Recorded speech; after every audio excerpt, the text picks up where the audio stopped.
मित्रों, अभी तक हमने शैक्षिक तकनीकी प्रश्न पत्र में 2 यूनिट पर चर्चा की है, जिसमें प्रथम यूनिट थी कॉन्सेप्ट ऑफ एजुकेशनल टेक्नोलॉजी, जिसमें हमने आपको एजुकेशनल टेक्नोलॉजी का संप्रत्यय, शाखाएं, सॉफ्टवेयर, हार्डवेयर आदि के बारे में बताया। जबकि दूसरी यूनिट थी कम्युनिकेशन एंड इंस्ट्रक्शंस, जिसमें हमने आपको संप्रेषण क्या होता है, कितने प्रकार का होता है, इसकी प्रक्रिया क्या है, इंस्ट्रक्शनल डिजाइन्स कौन कौन से होते हैं, इनके बारे में चर्चा आपके साथ की थी। आज हम एजुकेशनल टेक्नोलॉजी प्रश्न पत्र की तीसरी यूनिट के बारे में चर्चा करेंगे। यूनिट का नाम है teaching levels, strategies and methods, अर्थात शिक्षण के स्तर, नीतियाँ और विधियाँ। इसमें हम जो अध्ययन करने वाले हैं उसमें आप पढ़ेंगे memory, understanding and reflective levels of teaching, अर्थात स्मृति, बोध और चिंतन स्तर का शिक्षण। दूसरा हमारा टॉपिक रहेगा टीचिंग स्ट्रेटजीज, अर्थात शिक्षण व्यूह रचना या शिक्षण नीतियाँ, जिसमें हम मीनिंग, नेचर एंड टाइप्स के बारे में पढ़ेंगे।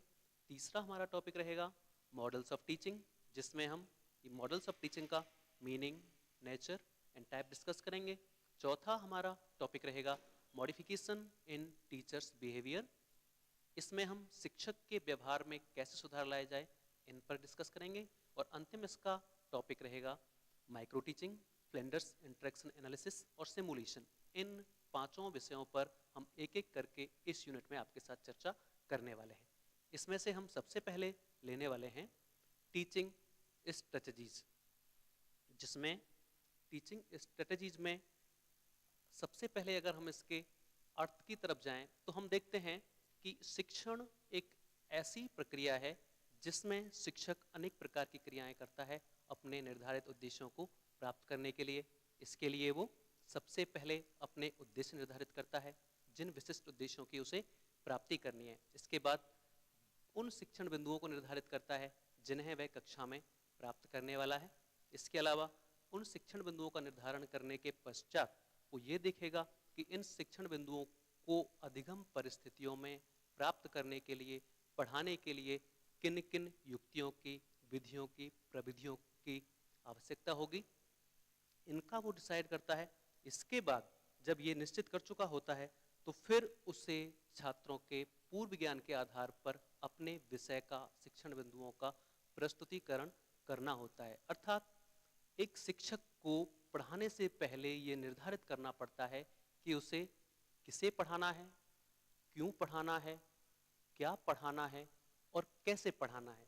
इन सब के लिए वो जो भी व्यूह रचना या नीति तैयार करता है उसे ही शिक्षण नीतियाँ या शिक्षण व्यूह रचनाएं कहते हैं। इन शिक्षण नीतियों के बारे में जैसा कि आपको नजर आ रहा है, डेविस ने कहा है कि नीतियाँ शिक्षण की व्यापक विधियाँ हैं। इसके साथ साथ अनेक विद्वानों ने इस पर अपने विचार व्यक्त किए हैं। इसी विषय में स्ट्रेसर का कथन आपको नजर आ रहा है, शिक्षण नीतियाँ वे योजनाएं होती हैं जिनमें शिक्षण के उद्देश्यों, छात्रों के व्यवहार परिवर्तन, पाठ्यवस्तु, कार्य विश्लेषण, अधिगम अनुभव तथा छात्रों की पृष्ठभूमि आदि को विशेष महत्व दिया जाता है।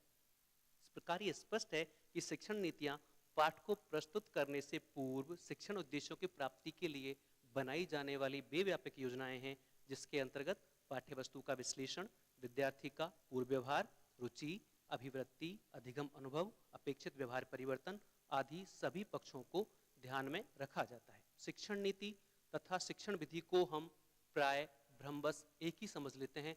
उसकी वजह यह है क्योंकि दोनों के प्रकारों में जब नाम आते हैं तब कई नाम एक जैसे आते हैं। जैसे व्याख्यान नीति भी है तो विधि भी है, प्रदर्शन नीति भी है, विधि भी है, समस्या समाधान शिक्षण की व्यूह रचना भी है और वो उसकी विधि भी है। तो कई बार हमें ऐसा लगता है कि शिक्षण नीतियाँ और विधियाँ दोनों एक ही चीज़ हैं, लेकिन शिक्षण नीतियाँ और विधियाँ दोनों अलग अलग होती हैं। इनमें अंतर इनके उद्देश्यों को लेकर होता है।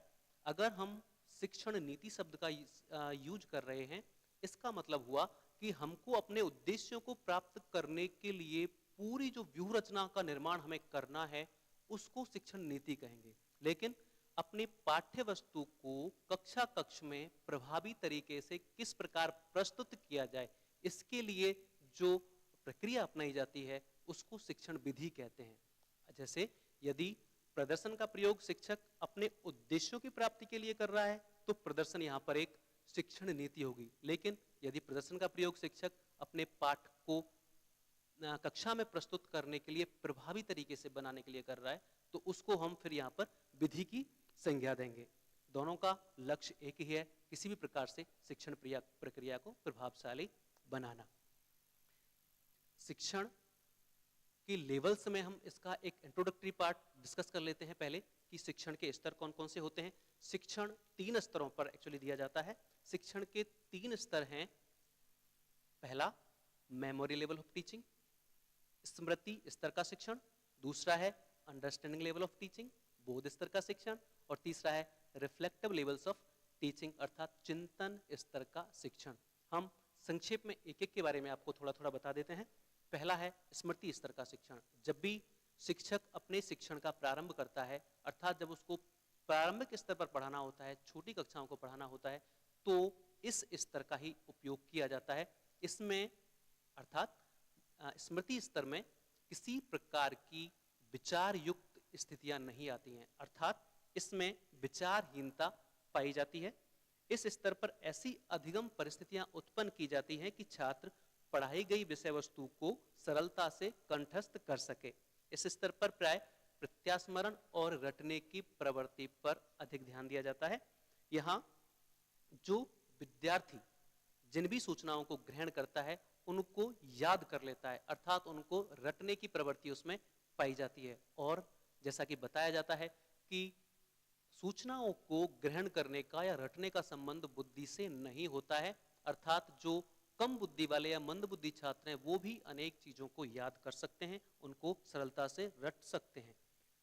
जैसे कविता पाठ है, शब्दार्थ और उनका अभ्यास है, संस्कृत के रूप हैं, मैथ में आपके गिनती हैं, पहाड़े हैं, भाषा में वर्तनी है, व्याकरण है, ऐतिहासिक घटनाएं हैं।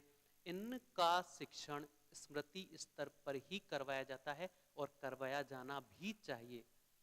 ऐसा माना जाता है कि इस स्तर पर सोचने और तर्क करने का कोई स्थान नहीं होता, अर्थात जो बताया जाता है बच्चों को या विद्यार्थियों को उसको वो बिना सोचे समझे याद कर लेते हैं, रट लेते हैं। कक्षा का वातावरण इसमें एकदम औपचारिक होता है, किसी प्रकार का तर्क वितर्क नहीं होता, एकदम औपचारिक माहौल में ये शिक्षण कार्य करवाया जाता है। छात्र को यहाँ पर या विद्यार्थियों को शिक्षक से कोई प्रेरणा भी नहीं मिल पाती। स्मृति स्तर के शिक्षण में संकेत अधिगम, श्रृंखला अधिगम तथा उद्दीपन अनुक्रिया पर अधिक महत्व दिया जाता है। हालांकि ऐसा माना जाता है कि जो सूचना या तथ्य विद्यार्थी रटते हैं, जितना ज्यादा रटते हैं या जितनी शीघ्रता से वो रटते हैं उतनी ही शीघ्रता से वो उनको भूलते भी हैं। इसलिए इस स्तर पर बोध नाम का या समझ नाम की कोई चीज विद्यार्थियों में विकसित नहीं हो पाती है, लेकिन फिर भी इस स्तर का अपना महत्व है, अपना मूल्य है। अर्थात यदि इस स्तर पर शिक्षण कार्य नहीं करवाया गया तो विद्यार्थी अगले जो शिक्षण स्तर हैं उन तक ठीक से नहीं पहुंच पाते, अर्थात जो उच्च लेवल की टीचिंग लेवल्स हैं जिनमें बोध है और चिंतन स्तर है, उनके लिए यह स्तर आधार का कार्य करता है। शिक्षण स्तर जो कि स्मृति लेवल का हम डिस्कस कर रहे हैं, इसके सुझाव हेतु यह कहा जाता है कि पाठ्यवस्तु को सार्थक बनाया जाए, पाठ्यवस्तु को समग्र रूप में विद्यार्थियों के सामने प्रस्तुत किया जाए, पाठ्यवस्तु क्रमबद्ध रूप से प्रस्तुत की जाए, अभ्यास के लिए विद्यार्थियों को अधिक समय दिया जाए, सुनिश्चित पुनर्वलन प्रणाली का भी प्रयोग यहाँ पर किया जाए और शिक्षण केवल ज्ञान प्राप्त करने के उद्देश्य तक ही सीमित रखा जाए, अर्थात विद्यार्थियों को उस लेवल पर ही हम पढ़ाएं जिस स्तर का हम उन्हें शिक्षण करवा रहे हैं। दूसरा यहाँ पर आप शिक्षण स्तर देख रहे हैं बोध स्तर। इस स्तर के शिक्षण हेतु यह आवश्यक होता है कि इससे पहले स्मृति स्तर का शिक्षण हो चुका हो। इस स्तर पर जो शिक्षक है वो छात्रों को तथ्यों, सिद्धांतों, सामान्यीकरण आदि का बोध कराता है तथा शिक्षण प्रक्रिया को अर्थपूर्ण एवं सार्थक बनाता है। अर्थात जब स्मृति स्तर पर शिक्षण हो चुका होता है तब विद्यार्थी अनेक शब्दों के अर्थ, कुछ उनके नाम आदि सीख चुके होते हैं और जब तक विभिन्न शब्दों के अर्थ आदि बच्चे नहीं सीखेंगे तो फिर आगे जब उन शब्दों को किसी पैराग्राफ में या किसी अगले अध्याय में पढ़ेंगे तो उनको समझ नहीं पाएंगे। इसीलिए कहा जाता है कि बोध स्तर के शिक्षण के लिए पहले स्मृति स्तर का शिक्षण होना अत्यंत ही आवश्यक होता है। इस स्तर के शिक्षण में शिक्षक छात्रों के समक्ष पाठ्यवस्तु को इस प्रकार से प्रस्तुत करता है कि छात्रों को बोध के लिए अधिक से अधिक अवसर मिल सकें और छात्रों में आवश्यक सूझबूझ उत्पन्न हो। इस प्रकार के शिक्षण में शिक्षक और छात्र दोनों ही काफी सक्रिय रहते हैं। मूल्यांकन के लिए यहाँ पर निबंधात्मक और वस्तुनिष्ठ दोनों ही प्रकार की प्रश्न प्रणाली का उपयोग किया जाता है। इस प्रकार से स्मृति स्तर के शिक्षण के बाद जो अगला शिक्षण स्तर है वो बोध स्तर का शिक्षण है, जिसमें विद्यार्थी तथ्यों को समझने का प्रयास करते हैं।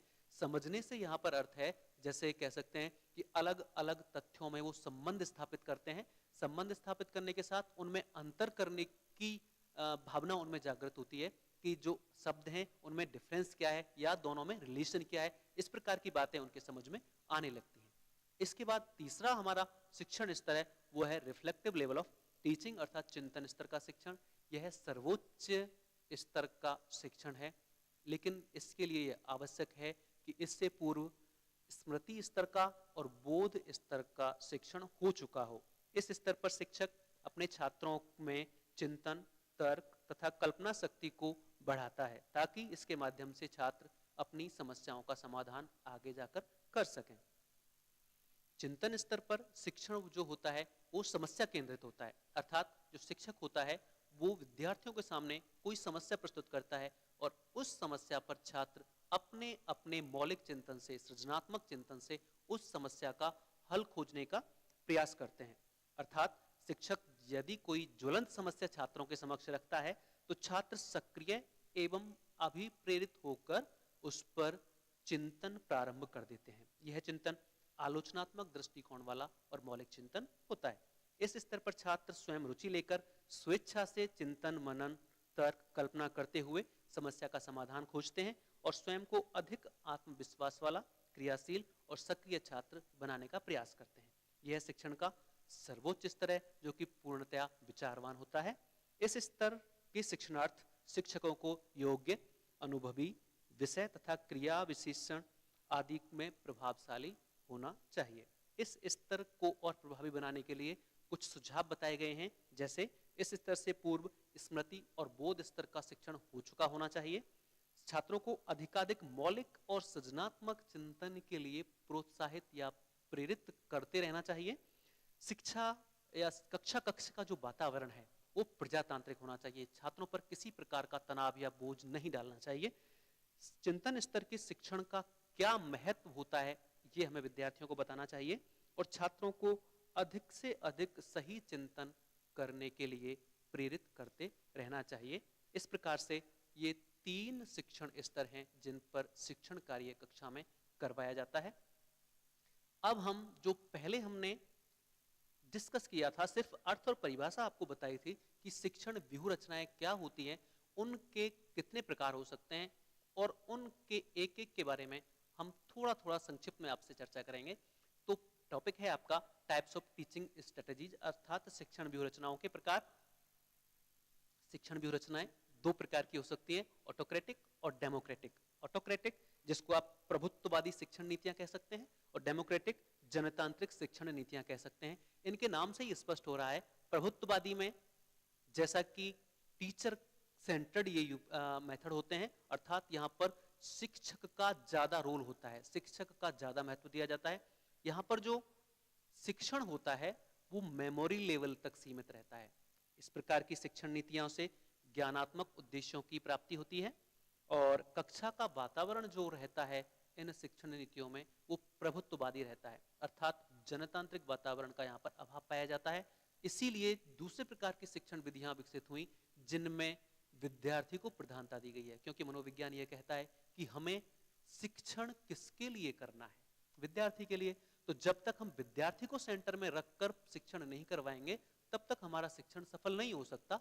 इसीलिए परंपरागत विधियों से हटकर इस प्रकार की विधियों का विकास किया, नीतियों का विकास किया गया जिनमें विद्यार्थी को प्रधानता दी गई। यहाँ पर जो शिक्षण होता है वो memory, understanding and reflective level तीनों स्तरों का चिंतन होता है जब हम इन नीतियों का इस्तेमाल कर रहे होते हैं।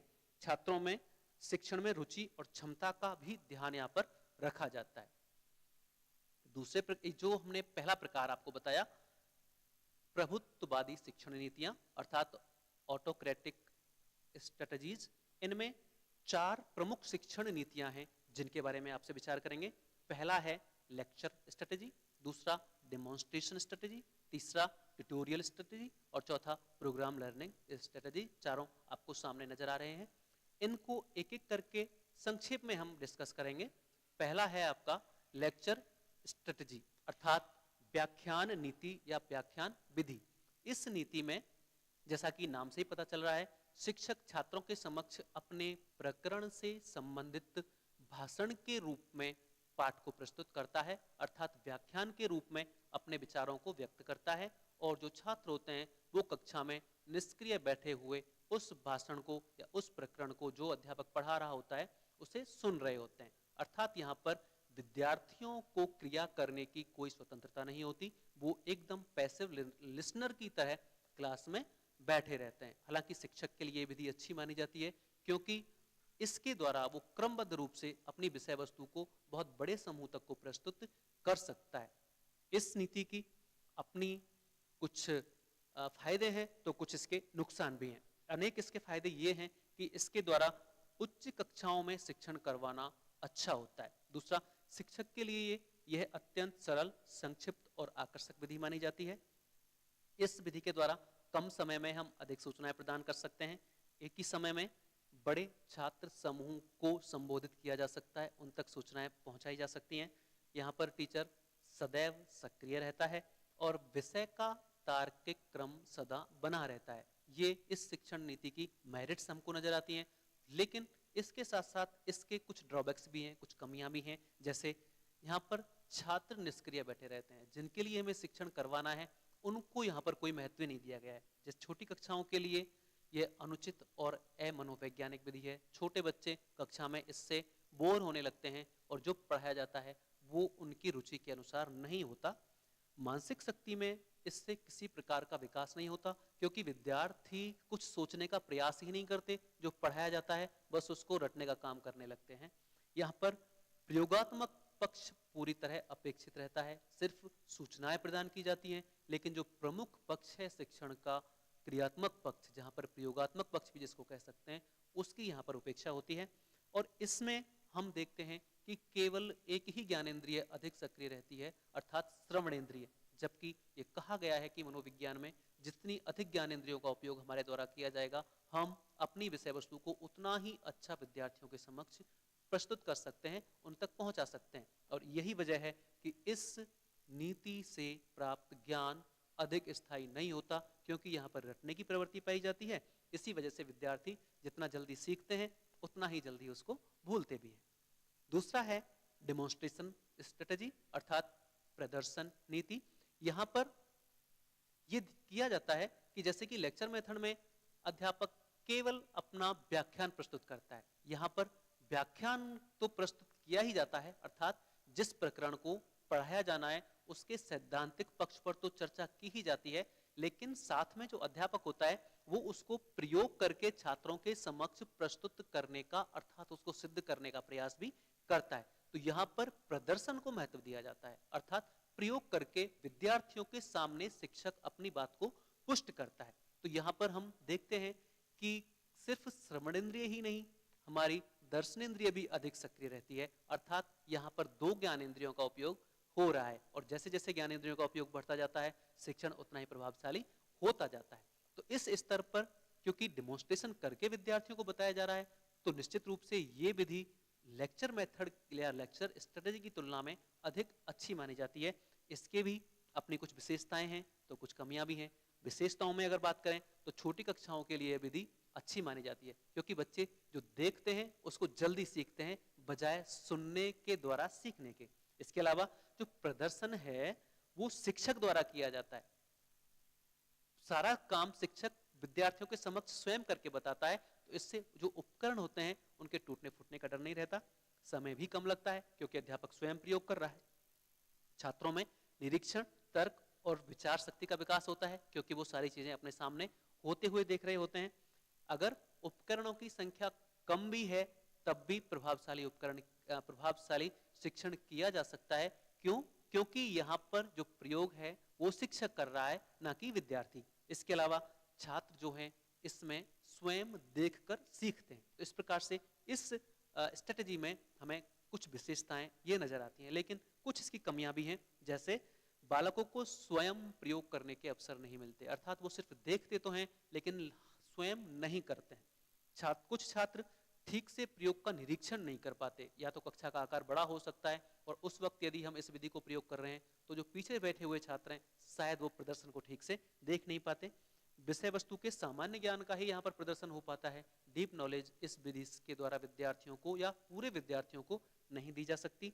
कभी कभी क्या होता है कि शिक्षक द्वारा जब वो प्रयोग कर रहा होता है तो वो प्रयोग सफल नहीं होता। इससे विद्यार्थियों में विषय के प्रति कुछ भ्रांतियां उत्पन्न होने का खतरा रहता है कि जो शिक्षक से प्रयोग नहीं हो रहा है इसका मतलब कहीं ना कहीं कोई प्रॉब्लम है। तो इसलिए इस विधि का प्रयोग तो करें क्योंकि बच्चों के लिए अच्छी विधि है, लेकिन इस विधि का प्रयोग करते समय कुछ सावधानियां रखनी चाहिए, कुछ बातें ध्यान रखनी चाहिए। जैसे इस विधि का प्रयोग करने से पहले शिक्षक को प्रयोग का पूरी तरह से अभ्यास कर लेना चाहिए। जो भी प्रयोग हेतु सामग्री है उसको विद्यार्थियों के समक्ष एक मेज पर स्पष्ट रूप से प्रदर्शित कर देना चाहिए। प्रयोग से पूर्व छात्रों को उसका पूरा ज्ञान देना चाहिए कि इस प्रयोग में कौन कौन से उपकरण काम आएंगे, किस प्रकार से हमें उसका प्रयोग करना है, उसका क्या यूज करने का तरीका है, ये पहले से विद्यार्थियों को बता देना चाहिए। प्रत्येक प्रयोग छात्रों के सामने करना चाहिए। इसके अलावा वो जो प्रयोग किया जा रहा है वो छात्रों को विजिबल होना चाहिए, अर्थात पूरे विद्यार्थियों को प्रयोग स्पष्ट रूप से होते हुए नजर आना चाहिए। इसके अलावा श्यामपट्ट और अन्य सहायक उपकरणों का प्रयोग भी शिक्षक को करते रहना चाहिए। प्रदर्शन के समय सरल भाषा के माध्यम से अपनी बात विद्यार्थियों के समक्ष प्रस्तुत करनी चाहिए और प्रयोग पूर्ण होने के बाद उपकरणों को साफ करके यथास्थान रख भी देना चाहिए। इसके अलावा जब प्रयोग समाप्त हो जाए तब शिक्षक और छात्र मिल बैठकर उस पर चर्चा करें और उसके निष्कर्षों को एक दूसरे के साथ शेयर करें, तब ये विधि अधिक उपयोगी सिद्ध हो पाती है। इसके अलावा अगला हमारा जो मेथड है वो है ट्यूटोरियल स्ट्रेटेजी। ये भी एक शिक्षक केंद्रित विधि है। अभी जो विधियां हमने देखी हैं, चाहे वो हमारा लेक्चर स्ट्रेटेजी थी, चाहे डेमोन्स्ट्रेशन स्ट्रेटेजी थी, इसमें हम क्या करते हैं, पूरे छात्र समूह को एक साथ या तो व्याख्यान देते हैं या प्रदर्शन करके दिखाते हैं। लेकिन यहाँ जो तीसरी स्ट्रेटेजी है जिसको ट्यूटोरियल या अनुवर्ग नीति कहा जाता है, इसमें इन दोनों विधियों की जो कुछ कमियां हैं उनको दूर करने का प्रयास किया गया है। अर्थात इस नीति में क्या करते हैं कि छात्रों के छोटे छोटे ग्रुप बना दिए जाते हैं और उन ग्रुप्स में, और ये जो ग्रुप्स बनाए जाते हैं वो विद्यार्थियों के स्तर, उनकी रुचि, आवश्यकता आदि को ध्यान में रखकर बनाए जाते हैं। अब जब छोटे छोटे ग्रुप बनेंगे, इन ग्रुप्स में जो टीचर है वो जाकर प्रत्येक ग्रुप की समस्याओं को खोज करता है कि इस ग्रुप की क्या समस्या है, अगले ग्रुप की क्या समस्या है। अर्थात ग्रुप्स में जाकर शिक्षक उनकी समस्याओं को खोज करता है और उनमें इस प्रकार से प्रेरित करता है, उन ग्रुप्स को इस प्रकार से प्रेरित करता रहता है कि वो अपनी समस्याओं का समाधान स्वयं ही कर पाए। इस प्रकार से इस विधि द्वारा विद्यार्थी अपने आप सीखने की प्रेरणा ग्रहण कर पाते हैं। इसमें छात्रों की व्यक्तिगत समस्याओं के साथ साथ पढ़ाई संबंधी जटिलताओं पर भी ध्यान दिया जाता है, इसलिए इसे गहन शिक्षण का माध्यम भी माना जाता है। इसमें कार्य पूरा करने के समय जब स्टार्ट हम करवाते हैं कार्य को, तो छोटे छोटे हिंट उन समूहों को दिए जाने चाहिए ताकि वो कार्य करने में आसानी महसूस करें। जो प्रॉब्लम है उसको ठीक से समाधान करने की स्टार्टिंग तो करें, लेकिन जैसे ही वो कार्य करना शुरू कर देते हैं, उस समस्या को सॉल्व करना प्रारंभ कर देते हैं, तब ये हिंट धीरे धीरे कम कर देने चाहिए ताकि वो अपने आप आगे बढ़ने के रास्ते खोज सकें। यहाँ पर हम देखते हैं कि इस जो ट्यूटोरियल स्ट्रेटेजी है इसके 3 प्रकार हैं, जिसमें पहला है निरीक्षण युक्त, दूसरा है सामूहिक अनुवर्ग, तीसरा है प्रयोगात्मक अनुवर्ग। पहला जो निरीक्षण युक्त अनुवर्ग होता है उसमें शिक्षक और विद्यार्थी आपस में समय समय पर मिलते हैं, विचार विमर्श करते हैं और उनकी समस्याओं का आपस में बैठकर समाधान करते हैं। आमतौर पर जो प्रतिभाशाली बच्चे होते हैं वो इस अनुवर्ग से सीखने का माध्यम रखते हैं। दूसरा है सामूहिक अनुवर्ग। ये आमतौर पर साधारण स्तर के छात्रों को शिक्षण प्रदान करने हेतु यूज किया जाता है। जिसमें एक समूह के समान स्तर के बालकों की समस्याओं का समाधान किया जाता है। तीसरा है प्रयोगात्मक अनुवर्ग। यदि कोई ऐसा कौशल है जिसमें प्रयोग या अभ्यास की आवश्यकता है तो इस प्रकार के ट्यूटोरियल का उसमें उपयोग किया जा सकता है। यहाँ पर ये जो अनुवर्ग नीति है या ट्यूटोरियल स्ट्रेटेजी है, इसकी भी अपनी कुछ विशेषताएं हैं तो कुछ कमियां भी हैं। यदि इसकी विशेषताओं की बात करें तो यहाँ पर सुधारात्मक पक्ष पर बल दिया जाता है। रेमेडियल जो अप्रोच है उस पर इसमें बल दिया जाता है। पूर्व ज्ञान के आधार पर समस्याओं के समाधान का प्रयास करते हैं। वैयक्तिक और सामूहिक अर्थात इंडिविजुअल और ग्रुप दोनों ही प्रकार के रूपों में इसका उपयोग किया जा सकता है। और ज्ञानात्मक और भावात्मक जैसे उच्च उद्देश्यों की प्राप्ति ट्यूटोरियल के माध्यम से शिक्षक करने का प्रयास करते हैं। लेकिन इसकी कुछ कमियां भी हैं, जैसे शिक्षक द्वारा कुछ विशेष छात्रों पर ध्यान दिया जाने लगता है। अर्थात शिक्षक यदि किसी पूर्वाग्रह से ग्रसित है तो जो समूह उसने बनाए हैं उन समूहों में से वो कुछ विशेष छात्रों पर तो ध्यान देता है और बाकी पर वो ध्यान नहीं दे पाता, तो जो अनुवर्ग का उद्देश्य था वो पूरी तरह से पूरा नहीं हो पाता है। कुछ छात्र दूसरे छात्रों को बोलने का अवसर बहुत कम देते हैं। इससे जिन छात्रों को बोलने का अवसर नहीं मिलता वो इस नीति से पूरी तरह से लाभान्वित नहीं हो पाते। छात्रों के वर्गों में कई बार स्पर्धा का विकास होने लगता है जो स्वस्थ कक्षा शिक्षण के लिए अच्छा संकेत नहीं होता। इसके अलावा शिक्षक को छात्रों के मनोविज्ञान का ज्ञान होना भी आवश्यक है। यदि इस नीति का हम प्रयोग कर रहे हैं और हमें उनके मनोविज्ञान का ज्ञान नहीं है तो हम उतना अच्छा रेस्पॉन्स हमें इस नीति से नहीं मिल पाता है। अगला जो शिक्षण नीति है वो है प्रोग्राम इंस्ट्रक्शन, अभिक्रमित अनुदेशन। इस विधि पर हम विस्तृत चर्चा अगली जो 4th यूनिट है उसमें करेंगे। यहाँ सिर्फ मैं आपको इतना बताऊंगा कि इस विधि में छात्रों को इस प्रकार से सामग्री को प्रस्तुत किया जाता है, छोटे छोटे पदों में बांटकर, कि वो उसको स्वयं पढ़ते हैं, उत्तर देते हैं और उन्हें उत्तर के सही या गलत होने का तुरंत पता भी चल जाता है, अर्थात उनको तुरंत पृष्ठपोषण भी मिलता जाता है। तो इस प्रकार से इसमें शिक्षक की आवश्यकता नहीं महसूस करते बच्चे और आराम से अपने वैयक्तिक विभिन्नताओं के आधार पर अपने स्तर, योग्यता, क्षमता, समय आदि के ध्यान में रखते हुए उनका शिक्षण कार्य चलता रहता है। और हम इसके बारे में अधिक डिस्कशन 4th यूनिट में डिटेल में करेंगे। तो यहाँ मैंने अभी आपको बताई हैं प्रमुख रूप से ऑटोक्रेटिक स्ट्रेटेजीज अर्थात प्रभुत्ववादी शिक्षण नीतियां।